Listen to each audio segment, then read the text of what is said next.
For this exercise, you're going to want to set up a table and place some objects on that table at different distances with your camera in front of it on a tripod. When spacing out the objects, you want to have an object that is near, we can call that object 1, an object that is far, which we'll call object 3, and object 2 should be placed at such a distance that it is 1/3 further than object 1 and 2/3 closer than object 3. And this will give you the best sense of how depth of field works, because as you stop down the aperture, the depth of field will grow 1/3 towards the lens and 2/3 away from the lens for each aperture that you select as you stop down the lens. Stopping down, by the way, is a little counterintuitive. It means that the f-stop number goes up. So moving from f16 to f22 would be stopping down. Moving from f8 to f4 would, I suppose, be stopping up, but no one ever really says that. You would just call that increasing the aperture. If you don't have a tripod available for this exercise, you can simply improvise placing all the objects on a long surface. Sometimes it helps to use a book or something to raise the camera up a little higher. I also find that the lens cap provides a good shim if you need to angle the camera down a little bit or angle it up a little bit too. Having set our objects up on the table such that we have the skull in position 1, we have the vase with paintbrushes at position 3, and the old camera is set at position 2, which is 1/3 behind the skull and 2/3 in front of the vase, so not quite centered between them. Now these distances are approximate. You saw in the video of me setting this up, I did not use a ruler. If you wish to do that, you can, but I trust your ability to judge just the basic thirds of the distance between the objects. So here I'm viewing through this program. I have the mode set to A, I have the aperture set to f1.8, and the shutter speed has automatically been adjusted to a 40th of a second. So for this exercise, I want you to stay in aperture priority and simply to take pictures at different apertures. I want you to do 2 sets of pictures. The first picture, I want you focused on object 1, which in my case is this skull. And for the second set of pictures, I want you focused on object 2, which in my case is the camera. If you're curious, you can also focus on the third object, but for the sake of the exercise, just looking at 1 and 2 as your focus point should be fine. So here you can see at f1.8, this is my brightest aperture. It gives me the most light. It's my lowest f number. Some lenses can open even wider to f1 or f1.4. And it gives me the least depth of field. So low depth of field means essentially I can only focus on one or few objects at a time. So I can rack the focus here, and you can see I'm now focused on the camera only, on the paintbrushes in the vase only, and you can get that room in the corner back here.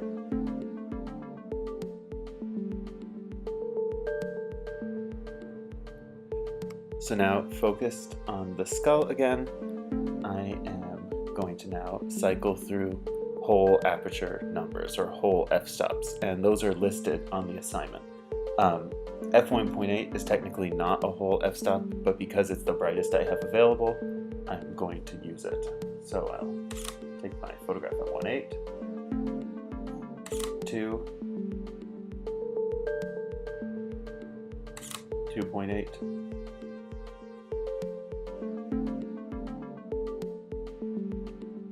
4,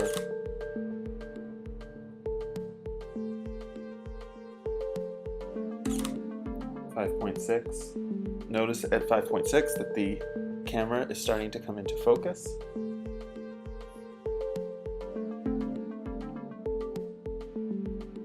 f8.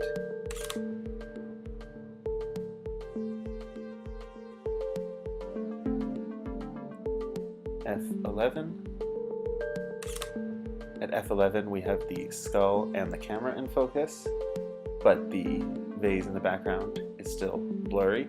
You'll also notice the picture has gotten quite grainy, and that's just because as I stop down the aperture, the camera has much less light available to it with which to create the preview.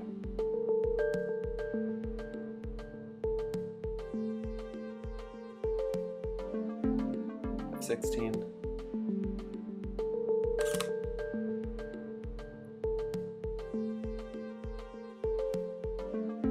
F22.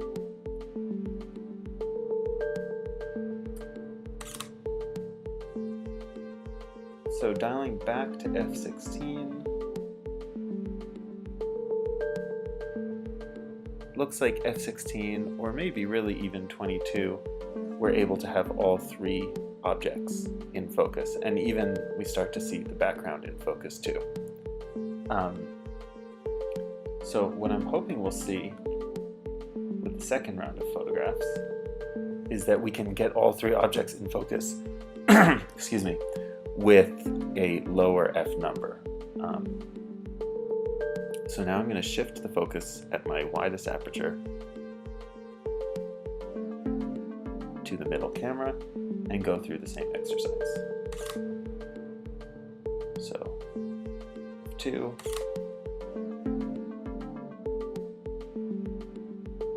2.8, 4, 5.6,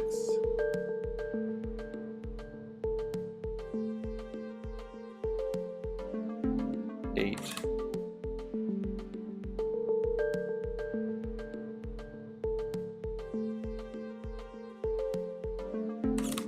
so now I'm able to get all three objects in focus at f11 instead of f22. So by focusing on the object that was 1/3 away in my scene rather than the closest object in the scene, I'm able to achieve the same depth of field with 2 additional stops of light, which in this case is the difference between 1.6 seconds, which is a very low shutter speed, slow shutter speed, and 6 seconds. So remember, these halving and doublings of light really add up. So 2 stops doesn't mean 2 times. It means, you go from 1.6 times 2, which is about 3, times 2, which becomes 6 seconds. So the shutter speeds get really long, really quickly.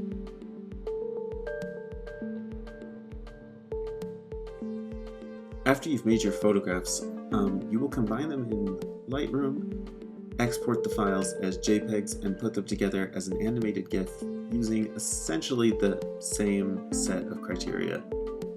By that I mean the same methods that we used for the photo length assignment.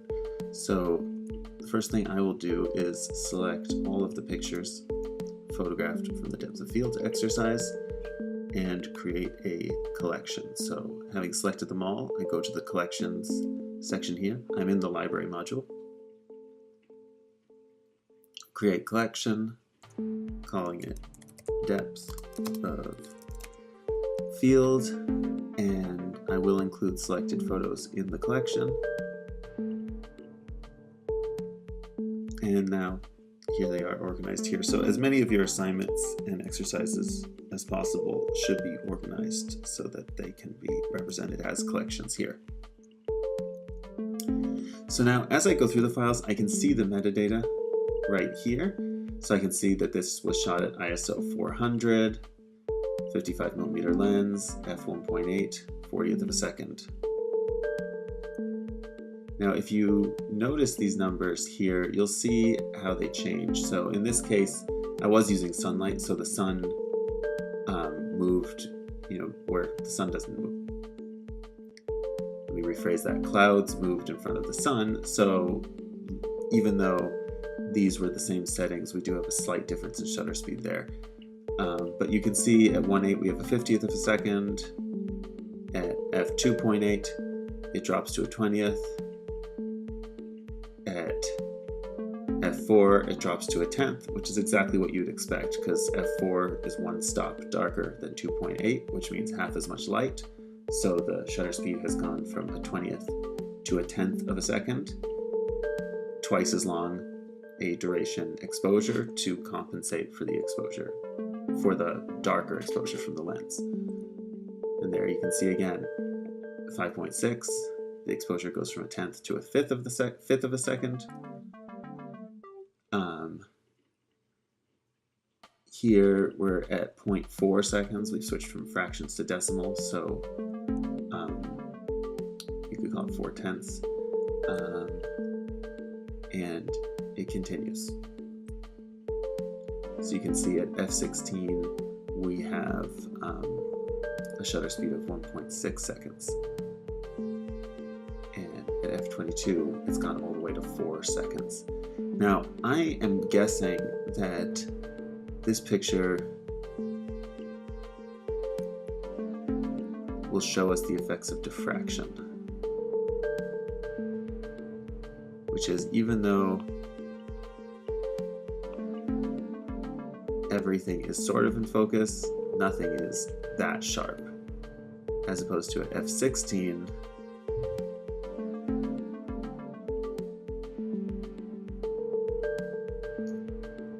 we see a little bit more clarity on the in-focus parts. I'm not sure if these differences will really show up that well in YouTube, but you should see the differences pretty clearly when you do the exercise yourself.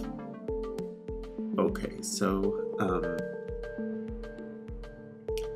for turning in the assignment, I will take this selection of pictures. The reason I'm not selecting all of them is because I repeated the process, so this frame goes back to 1.8 again. So I'm just going to take the original group I shot from 1.8 to f22, and I will go to export, and our export folder should be within your hard drive or on your computer. You should have a folder with your name that has your Lightroom catalog in it, and then photography is where you keep all your various raw files by date, and export is where these files should go. So I'll choose the export folder. Then here I will select subfolder, and you could call it exercise 2, or I'm just going to call it DOF for depth of field. And I will also rename the files here DOF for depth of field. Renaming files is really useful, and you can change the numbering setup here. So I have it set to just name them and number them. There's other settings you could set up where you could add, for instance, the original file name after the name you've created. I'm going to take that off.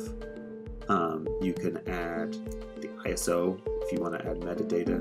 You can add all sorts of metadata to your file names, which can be really useful. Photographs I've done for research projects, it's been really helpful to add the exposure time so they can see exactly what time each shot was taken and match it up with other data measurements. You can sequence it with different number systems, or you can even do the original file number, which can help if you want to have a novel name but have a number that matches it to the original file. When I do commercial work, I find it really useful to export with just a plain numbered sequence, because it can be, it's not really, when you send the pictures to someone, they don't need to know how many pictures you exposed. They just need to know how many pictures you're giving them. So, if you photographed a wedding and you provide them with a folder with 300 photographs of the wedding, and then another folder with, the best 100 for prints in the album or whatever, you don't need them looking at your file numbers and realizing that you actually took 2,000 photos and requesting to see all 2,000. The reason for that is you don't necessarily want people selecting pictures that you yourself have rejected, because that won't, if you've rejected the picture, you clearly don't think it reflects well on your skills and the quality of work that you want to put out there. So for image format, we're going to set them to JPEG. Here we have color space, briefly addressing color space. the ones that you should know about are sRGB, Adobe RGB, ProPhoto RGB. For editing pictures, ProPhoto is really the best way to go because it gives you the most colors to work with. Anything that's going on the web, you should use sRGB because that's the standard color space for the web. And Adobe RGB is kind of in between, and we will address that when we go into color spaces more in the future. So here I will resize the files. We don't need them to be full resolution. I'm going to resize them by a megapixel, and we're going to drop them to a measly 2 megapixels. Resolution here, it says 240 pixels per inch. People often call resolution DPI, which stands for dots per inch. Pixels per inch are the same thing. This is just your density of pixels, and it doesn't really matter compared to this number, which is how many pixels are in your image. So if your image is 2 million pixels, your image is 2 million pixels, and the density is just kind of like your intent of how big you think the print should be. So this means that you would print it big or big enough that there would be 240 pixels in each square inch of the print, but no more, which at 2 megapixels would probably be a pretty small print, probably around 5x7 or something, but I'm just guessing there. For web stuff, it really doesn't matter. It's just the resolution of the file is the resolution of the file, and that's really how many pixels there are. Even though they call this resolution here, it's more just an aspirational number. It's not really relevant. So we're resizing them to 2 megapixels after export show in Finder.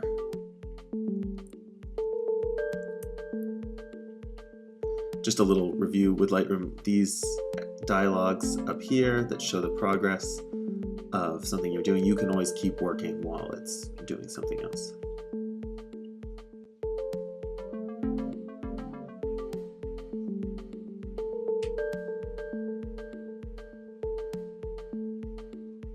So here's our folder here, and there's our files, and now we will go the same way we did before to this GIF Maker program. We'll upload images.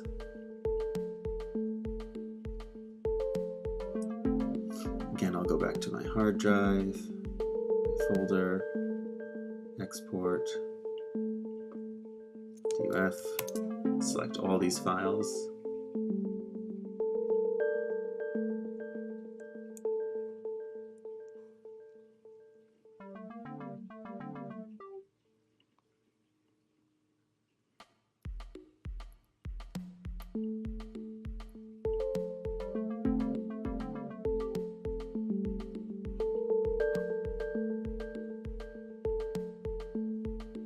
Here we can speed it up a little bit by shortening the times.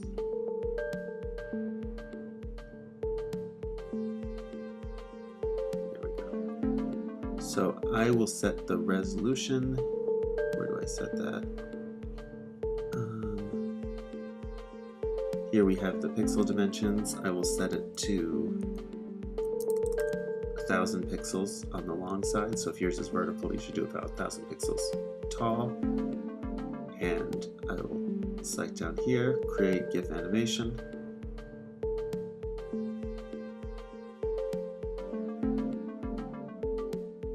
I'll just choose this option to view. And there's my file. And you can see that depth of field changing.